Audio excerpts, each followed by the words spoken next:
English translation 69th contact. Friday, 10th December 1976, 0041 HERs. You have not been heard from in a long time.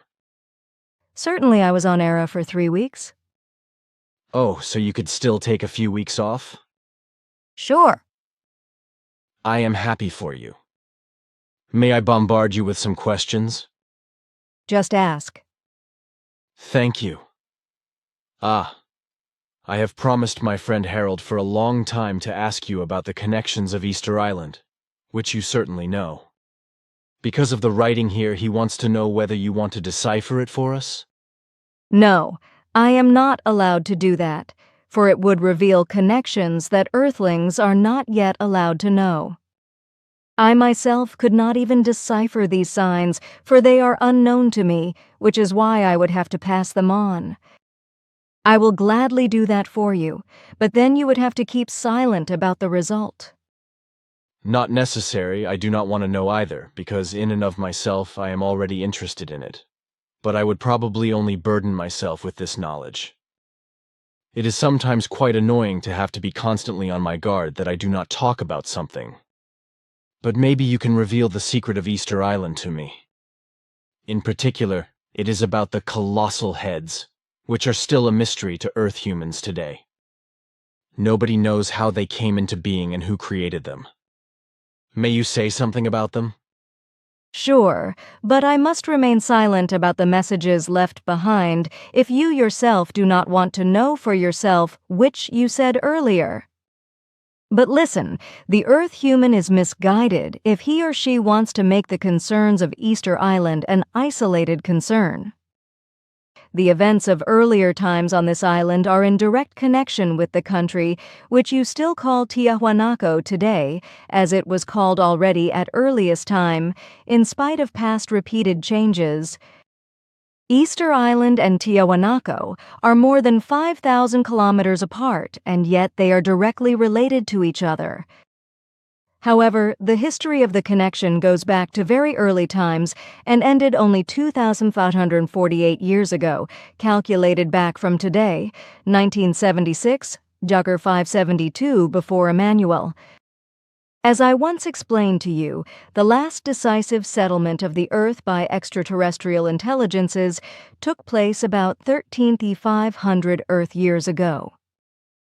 As you know, several of the immigrant horde became renegades, including a man in the rank of a half-Ishvish called Viracocha, who was already very old and extremely power-hungry. His name is still handed down on the Earth today, but with a small change, because for a long time now he has only been called Viracocha and also as Jeshvish, although he was only in half the rank of such a person. Under his patronage and his cruel leadership, the highlands of Tiahuanaco at an altitude of about 4,000 meters were conquered, as was the Delta Island, which you call Easter Island. After this conquest, Viracocha settled with a special bodyguard of cherubim on the small island Mott, which is situated in front of Easter Island and which you call Motunui, or similar to my knowledge today. At that time, it was called Mott because the cherubim were animal-human life forms. In this case, they were all bird-like. Mott means bird in our original language, so the island was called the Mott Island, or also the Island of the Bird People, as it is still called today. So Viracocha or Viracocha resided there. He and his followers, escaped Lyrans like many others who came to the Earth, were of gigantic physique, by earthly measure about 11 meters tall. They were the ones who taught the dwarfish, normal-growing inhabitants of Tiahuanaco and Easter Island, who were procreations between Earthlings and previously immigrated intelligences from the vastness of the universe, in many things, providing them with their own highly developed technology and teaching them how to operate the devices and machines. Thus they also taught the natives of Tiahuanaco and Easter Island the work of stonemasonry, and they let themselves be celebrated as gods. With the help of the giants and their machines and other equipment, the natives worked many meters large head formations out of the lava stone, placed these, also with the help of machines, randomly around the island. Similar events took place in the areas you call Pisco, Nazca, and Sacsayhuaman, because the same giants had settled there. Thus many statues and other structures were created, whereby also the shape of the spaceships on Easter Island were reproduced from rocks of the lava walls, which have survived to this day, namely oval-shaped stones, because the spaceships had this shape. After several centuries, the exact time is also veiled to us. The giants were attacked by a sudden epidemic that was unknown to them and cost the lives of many of them. Finding no cure for the epidemic, they fled Earth in their spaceships, set off into space, and have since disappeared. Despite the most eager investigations of our scientists, no trace of them has been found to this day. There is therefore the possibility that, despite their flight from Earth, they were attacked and killed by the mysterious plague in their spaceships, while their ships, shot aimlessly through space, were attracted by some star and smashed to pieces. Our probability calculations very much favor this. Especially on Easter Island, the fleeing giants left behind a desperate people who were suddenly deprived of all technology because their giant gods had taken everything with them. So also several hundred unfinished head statues remained in the lava walls of the volcano craters in order to never be completed. In complete desperation, the islanders tried to retrieve their escaped gods by trying to complete the unfinished stone heads with primitive stone fist wedges, which of course failed miserably and was abandoned after a few years. Despite much research, we could not find out why the islanders believed that by completing the stone heads, they could bring back the giant gods. This is an unsolvable riddle for us. Since the completion of the stone heads failed miserably, the call became loud after some years that the putting on of bright red hats would calm the escaped giants and bring them back. But how and why this call came about is also a mystery to us. In any case, some crane-like machines and other primitive aids were used to build scaffolds and platforms on the many gigantic heads that already existed, after which large hats were poured onto the heads from a mixture of red earth, sand, and small stones. Some dozens of such hats, whose original form is also a mystery to us, were made in a small volcanic crater, which after their completion were rolled to the heads and lifted up by the crane-like machines. According to our probability calculations, these hats must have been imitations of helmet-like structures of the giants, which we will probably not be able to prove. In general, many concerns about these giants and their activities on Earth at that time are mysterious to us, and we cannot find a solution for it. We only know that the giants left their last sign of life somewhere in a distant solar system of the constellation known to you as Andromeda, where exactly we do not know because there, somewhere on an inhabited world, they brought the knowledge of the existence of the Earth, after which from there, thousands of years later, a larger expedition started and reached the Earth. They were members of a human race of an average size of 190 millimeters who brought a message from the giants of Tiahuanaco and lived there for 20 years and 7 months. This was calculated back from today very exactly 2,568 years ago. We could clearly see that.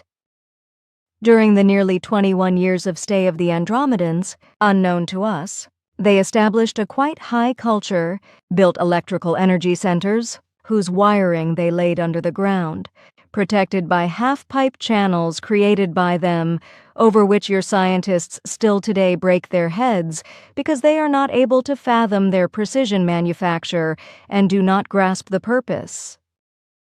Like the giants, the Andromedans, who were unable to adapt properly to the Earth's climate and atmosphere, were struck by the same mysterious plague after about 20 years, causing them to flee in panic.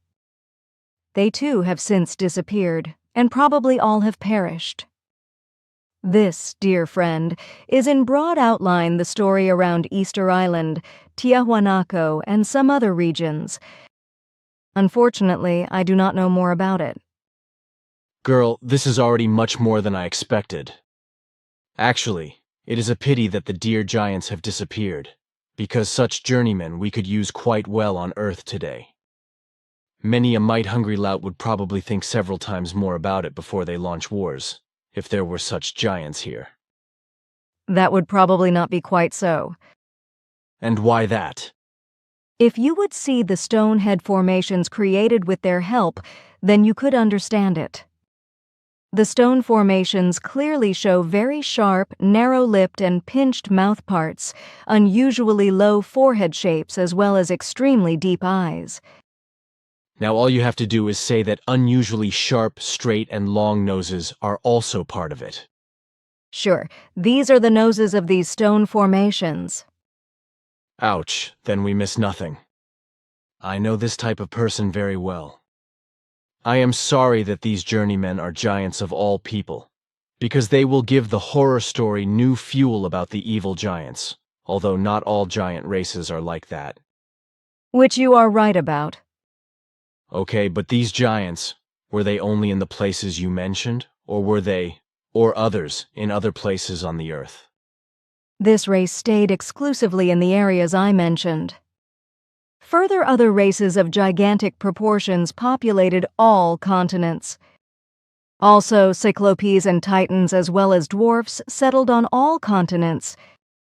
They came and went, or they passed away for whatever reason. Aha, were the gods and demigods of Greek mythology such settlers from space? Sure, they were a splinter group of descendants of the Hyperboreans. Oh well, now I understand to some extent the connections. Good old Heracles said some very wondrous things, which just refer to it. But now I wonder how big these Hyperborean descendants must have been. Because with Ascot I once had the opportunity to see something that will probably remain closed to the Earth human forever. And exactly according to what I saw, these Greek mythology gods or demigods must have been several meters tall. Heracles alone must have measured about 3 meters, right? Sure. Well then, is it also correct that Noah was around 3.10 meters tall, while Adam actually measured around 5 meters? Sure. Only Adam was less than 5 meters tall. He was still a little more than a meter shorter than that measure. You are pedantic. It really does not matter anymore. But now I'm surprised how big Gilgamesh was actually, king and demigod. According to Sumerian tradition, he would have measured more than 7 meters if I used the big old cubit, ancient unit of measure $1 to length of forearm, ulna. But according to the small cubit, it would have been only a little more than 3 meters. Which measurement is correct now? Can you tell me that? Sure, it is the big ulna with which you have to measure. Well, then Gilgamesh was about 7.50 meters tall, was that right? That is correct, except for a few centimeters. You are driving me crazy. Why are you so pedantic today? You want exact data. Well, now not that accurate. Then I misunderstood you. That is all right. Now it only makes me wonder why it is always claimed, even by you, that our ancestors and who knows how many great ancestors were normal people. Giants and titans, and I do not know what else can be called normal, at least not for our terms. Sure, but I had to get used to it first. All human races grow normally according to our terminology, but not according to yours. There may have been some misunderstandings, which I hereby clarify. Every human race grows normally in its type, and only grows abnormally when degenerations appear in its own race. Why did you not say that earlier? You are mistaken, because we have talked about different races of humans on several occasions, and I slowly began with the gradations according to earthly understanding. Accepted. But how is it that Earth humans are so small today despite their giant ancestors? It is primarily the mixing factors with the Earth-originating human forms that are to blame for this. The crossbreeding genuses, as well as all the influences of the Earth itself, which is only able to carry smaller human beings. Through these influences of the Earth, all of our own ancestors also changed in their size, because they were also giants in former times. In the course of the millennia, however, since they lived on Earth and became accustomed to it, they were subject to the alterational influences, so they became noticeably smaller in shape. Thus we, as late direct descendants of them, show the same average size as their terrestrial humans. There are exceptions, however, also with us, as you know, but also with you, whereby whole nations are affected by it. This is in addition to those breeds that have kept their original size since primeval times as dwarf or giant breeds. I understand. Unfortunately, however, with your current statement, you give the impression that you would have said different things about the same issues on previous occasions. But it is really just the impression, or an impression, because I can well remember that you said practically the same thing, but mentioned fewer facts and connections. This could again lead some know-it-alls and critics to accuse you of contradiction. That should not be your concern, because those who honestly strive to expand their knowledge will find the rationale of my explanation. You may be right. But we were talking about gods and demigods earlier. Now it makes me wonder how the names are chosen for them. Can you tell me anything about that? Last weekend I was informed about something very interesting in connection with your name. It became clear to me that your name corresponds exactly to your level of knowledge, and therefore to your spiritual and consciousness-based evolution. Throughout the universe, names for all life forms are selected exactly according to the respective evolutionary state of the life form in question, whereby the human being on the Earth unconsciously does not adhere very much to this rule of order, and particularly, humans are given completely inappropriate names. The name given to a human being must correspond to the state of his or her knowledge and ability, and thus also to the corresponding level of evolution in fulfillment of the relevant rule of order. Otherwise, a disharmony arises in the material and consciousness-based area of life, and causes confusion and wrong influences, as well as lets the human being go astray in their development. Take, for example, your name, which in its value means guardian of the treasure. So this value applies exactly to you, but so do all the values of the names that have been given to you so far and will come even further to you, of which there are many. I understand, but what about the name Phantom? Ask It once told me a lot about it. Sure, but you know that you should no longer use this name, which is also an additional name, only for a certain activity, namely for those that you exercised for years in various Eastern countries. Great. I just wanted to hear that from you because I really knew it myself. Sure. For certain reasons, you should not continue to bear this name, especially not in connection with that earlier activity, which was a hard apprenticeship for you. I know, but now please tell me another thing. Your name has a very specific meaning, which aims at you being a half-Ishwish, or whatever it is called, right? Sure. Ishwish, however, is the male form. The female form is Ishrish, while the half you call in our language is Elo. So you are an Elo-Ishrish, if I understood correctly. And that is exactly what your name means or says. Am I right? Sure, that is no secret. It should not be. I would like to give you another explanation regarding the naming. The kind of degenerations which appear when a person is given a false name is very easy for you to recognize with your friend Jacob. I have noticed that too. Not only that his name is completely foreign to me. You see, his actions and thoughts will be overburdened by dangerous things, which are not his own, but which were caused by the wrong naming in him.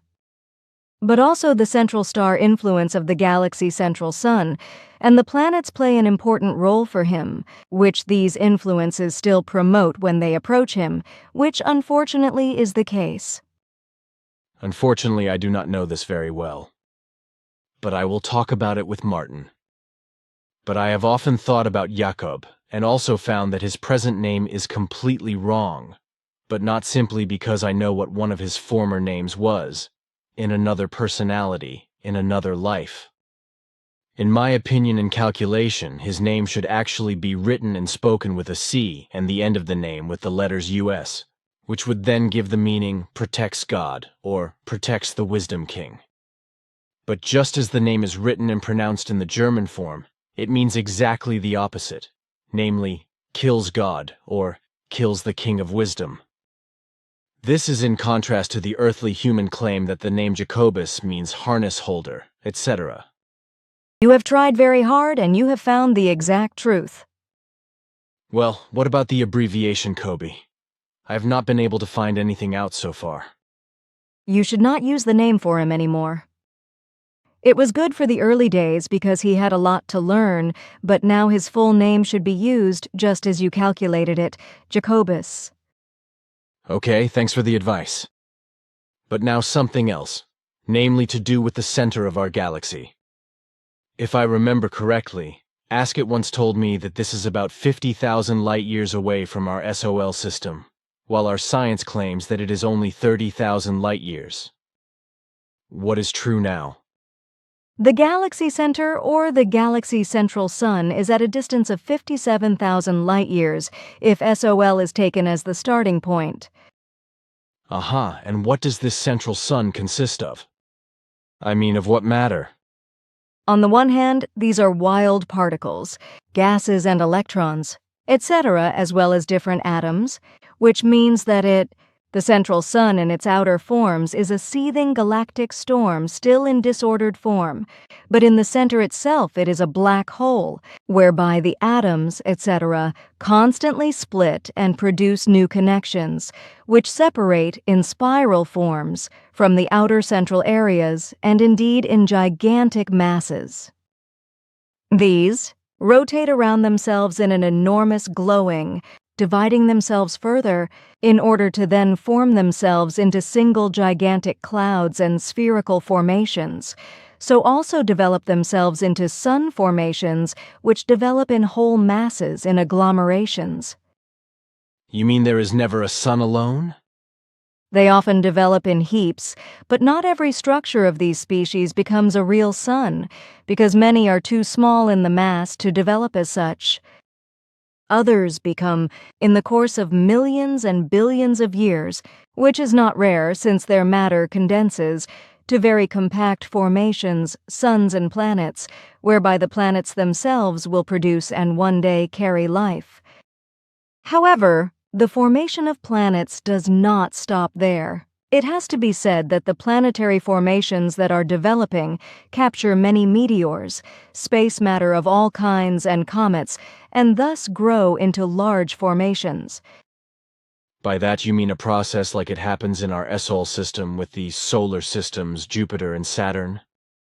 These planets are actually unsuccessful suns, and are only now perhaps developing into real planets by attracting space matter of all kinds, and thereby growing and becoming dense. Sure.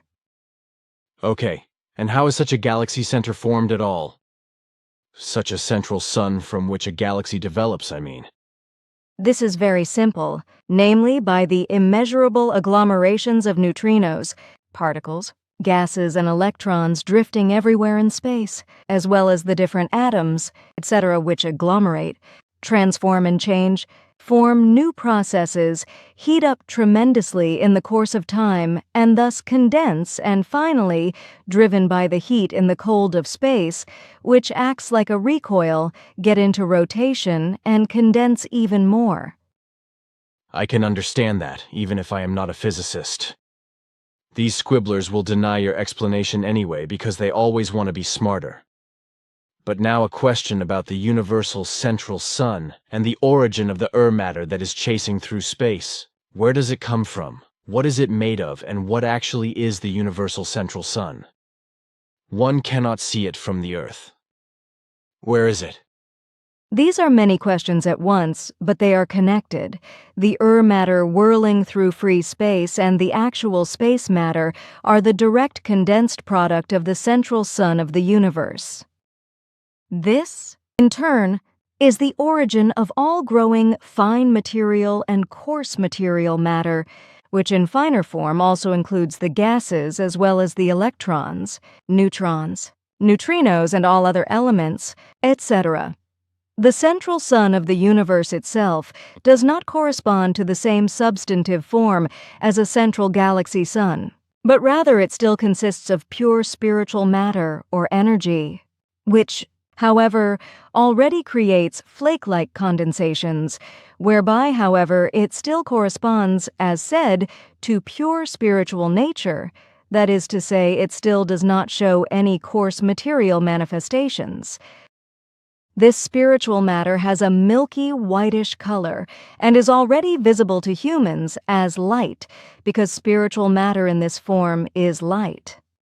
As with a coarse material galaxy, these spiritual energies also cluster together, form an immeasurable center, transform and condense into gases, electrons and various atoms, etc., and are ejected from the center in order to whirl through free space as primordial matter and space matter and other things, from which the visible and coarse material galaxies ultimately develop. The universal central sun itself is approximately in the middle of the universe, much too far away from the SOL system for it to be observed by the naked eye, or even seen or even detected by the best technological means, despite the immense power of light. Only with very strong aids can it be seen outside the belt of matter or the material universe as a fine milky, central band mass, which, however, is still very distant from earthly astronomical science. Thus they have never succeeded in recognizing the central sun. As a band, the universal central galaxy is recognizable outside the material belt of the universe, because from any point outside the material universe it is also seen sideways, like your own galaxy, the Milky Way as you call it. So earthly astronomical science has never proved that the central sun or the central galaxy exists.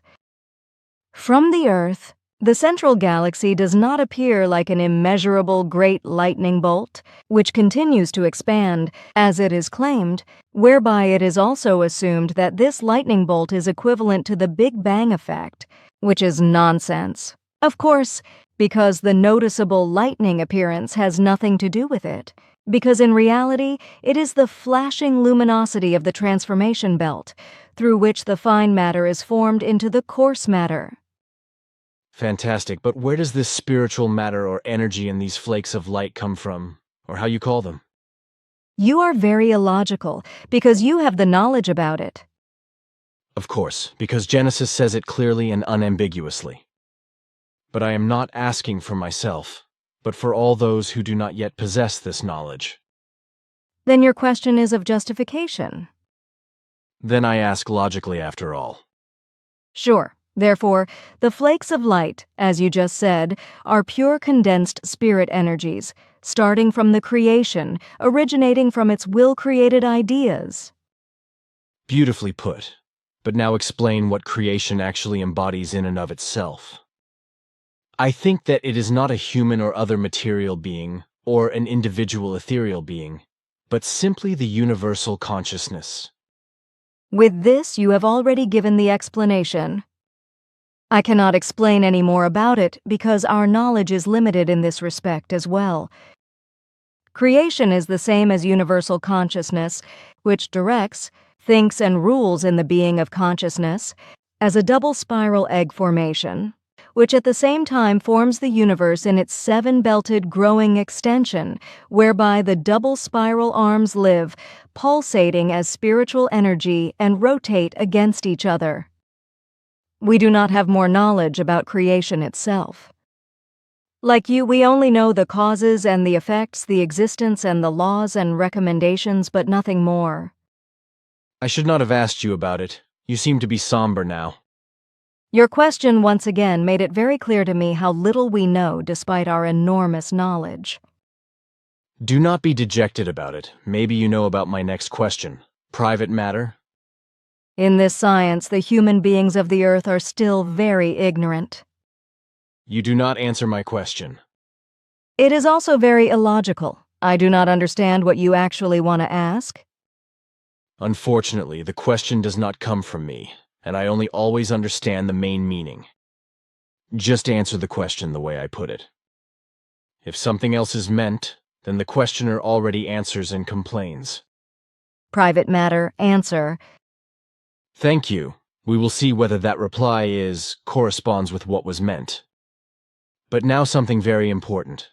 Please ask Ptah if he can call me next time, because I have something very important to ask, which only he can answer for me. If you think that I cannot answer you, Certainly not. Only your father can know. then I will ask Father. Thank you, because it is very important to me. But now I have another question about the giants in former times. In different places of our Earth have been found petrified footprints of humans, of, believe it or not, 90 centimeter length. How big were these people? On average about 6.6 meters to 6.50 meters. Aha, that is how I reckoned it. I just multiplied the foot length by the average size of today's human being and came to 5.95 meters. So I did not miss much. Can I usually use this calculation for such comparisons? Is it approximately correct? Sure, it is even pretty accurate. That you came to the lower result is only because the petrified footprints of those giants came from people who had not yet grown up. So they are a bit smaller. I know that because I know what your thought processes are. Well, then the case is clarified. I do not want to know anymore. Then I now have to give you my best regards from Quetzal and all the others. Also, your group members should be greeted very warmly. Thank you. They will be happy. When are you coming back? Only in the middle of May of next year. That is how long I want to go on holiday. But I just remembered something. Recently I was told that one evening about 3 or 4 weeks ago, a triangular and radiant ship hung almost vertically high above our house for about 20 minutes. This was told to me by an innkeeper who wanted to have the object observed. It is interesting to note that exactly at this time in our house different people began to rotate, and I finally ran away because everything became too much for me. I thought about it, and came across all sorts of things. Do you have any idea what kind of ship it might have been? You know, it must have looked like a delta, with bright rays of light at the front and colorful play of light rays at the back. You say delta-shaped? That can only have been Giza intelligences who let their influence play. That is exactly what I was thinking and explaining to the others. I do not know any other ships of this kind. What do these twerps want again? Surely they used our absence to become active again. I will pass on this message so that peace is offered again. Because we cannot use these powers in the game, it is enough for the rest, because great intrigues are going on. It is stupid, because right now we would have more important things to do than to take care of these troublemakers. In any case, be very careful and do not dispense with your protection. Ah, yes, we are better provided for now too because, as you said at the time, we got these means of distance communication. In other words, our friends, who were always very caring, arranged everything and got things moving. Pay them my sincere thanks for that. I am sure they will be very happy. They are also really very loving and concerned. I am very grateful to them. But how does it go now with you in your closest circle? Unfortunately, I could not devote myself to these things in the weeks of absence and not let my impulses penetrate. Surely you have suffered bad anger with your wife again as a result. As exactly, you know.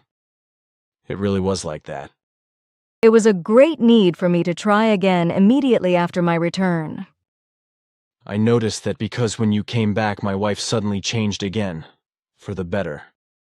I felt that, unfortunately, she is constantly attacked by negative forces, which are very strongly directed at her. When I let my impulses penetrate her, I often feel a very strong defense. But hopefully it will get better because in the long run, we should win. The change that has already taken place also influences everyone else to get closer to your wife, despite her constant, very negative relapses. Besides, Mara and Martin form a well-founded basis for the better, even if they are often hostile and jealousy. Which unfortunately you are right about. But I guess everything will still be okay after all. I am always hopeful, and I have patience. Sure, you should just expect less, because everything needs its time, but especially such things. If you create too high hopes, then you fall all the deeper when these are destroyed again, because they are only partially fulfilled, because despite your help and love, she is quite negative towards you and your mission, even if she says otherwise. I know, but that is what always pulls me up, you know? I just cannot and do not like to give up. Sure, but nevertheless you should keep your hopes within reasonable limits, which you can do very well if you do not weave your feelings into it so much. Okay. I often hear the same thing from the other side. I will try to follow that. You do well by it. Okay, I will go with that. I have already said that. You know, I have other worries. Amada also worries me. But I would like to talk about it elsewhere because it seems that she is confused. There will probably not be enough time for that today. If it is all right with you, I will come back in a few hours or in a day or two to discuss things then. It would be fine for me, however, if I do not have to write a report about it, if you thus would not tell me anything. Sure, I can meet your wish. Thank you. But now another question. A few days ago, something happened in Ooster concerning a former SS chief. Are there any connections between... No, do not worry. The event is known to me, but it has no connection with us or you. It would have also surprised me. But now another question. Wednesday morning, you sent me out at Deer 023 HRs to look at something that had gone down at a certain place. 3 of us found a track in the snow in a clearing in the woods, which obviously had to come from a ship. The snow had melted within a radius of about 3.50 meters, with 4 points outside the circle pointing to landing supports or something similar. To our astonishment, we also found a lot of small footprints, not more than 23 centimeters long, leading from the ship's tracks to a small pond, back to the ship's tracks, and then to another water pond, where the same small footprints then also led into the forest and back again to the ship's tracks. The craziest thing, however, was that we found 2 such footprints in the middle of the snow, about 100 meters away from the ship's track, without another trail leading there. It just seemed as if someone had flown through the air and only stepped into the snow quickly for 2 steps. You observed very well. We found out the same thing through a telemeter ship. Yes, we thought that was fantastic, but what happened there? Can you tell me more about it? Sure, we could locate the life forms and get in touch with them. These visitors are very small people, only 110 centimeters tall. They inhabit a small planetary world in a galaxy that was previously unknown to us. They came to Earth by an involuntary time shift, by a faulty manipulation of their still insufficient space technology. Equipped as an expedition ship, it is commanded by scientists, one of whom went out of the ship to fetch plants, ice and water from the water points you mentioned to analyze them, while another went into the forest to collect material there as well. Meanwhile, a third one, moving with a hovering device, secured the surroundings to be safe from unforeseen surprises. Due to an accident, however, he once hovered too close above the ground, leaving the 2 footprints you had found. Oh, that is how it is. But where are these dwarves now? Can they even go back to their homeland? You said that they came here because of a time difference, just because of an unwanted one. That does mean that they have been thrown out of their own time, right? Sure, but they will find their homeland again because Father brings them back to their time and to their home world through a leap in time. But this still offers some difficulties because we still have no information about their home galaxy, which is why we first have to work out the coordinates. Do you think you will find them? Sure, even if it will take some effort. Then good luck. But tell me, why and at what time did these dwarves land in that forest? They landed there because a small impulse transmitter of ours is installed very close to that place, which serves as orientation for our telemeter ships. They registered these impulses and subsequently descended there. The time of their landing was 2140 HRs, in the night from Tuesday to Wednesday.